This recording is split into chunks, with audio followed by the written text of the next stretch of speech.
Voici notre planète.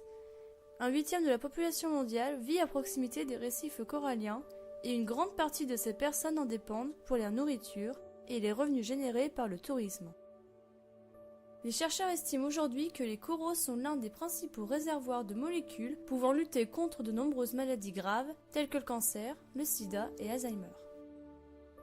Au-delà de ces enjeux, les récifs coralliens constituent de véritables villes pour les poissons et autres animaux marins. Ils sont donc nécessaires à la survie de milliers d'espèces marines. Les coraux vivent avec des algues microscopiques nommées zooxanthelles, qu'ils absorbent dès leur naissance et gardent dans leur corps. Ces zooxanthelles leur permettent d'utiliser la photosynthèse, c'est-à-dire capturer l'énergie du soleil, et sont nécessaires à leur survie.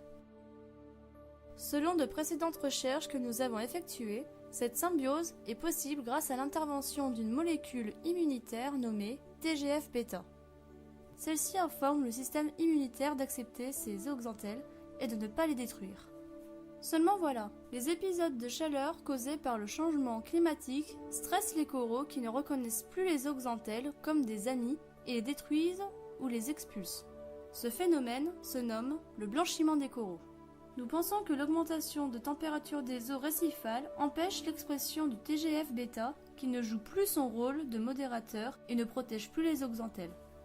Privés de leurs zooxanthelles, les coraux ne peuvent plus utiliser la photosynthèse et sont très affaiblis. Ils blanchissent et généralement attrapent de nouvelles maladies qui les tuent quelques jours plus tard.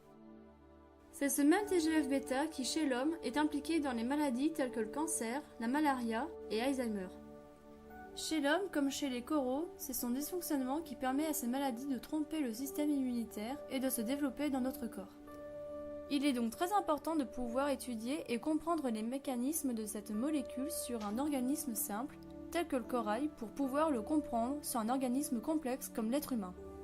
Notre projet permettra d'augmenter fortement nos connaissances sur les causes du blanchiment des coraux et de recueillir des données indispensables pour faire progresser la recherche sur des maladies telles que le cancer, la malaria ou Alzheimer.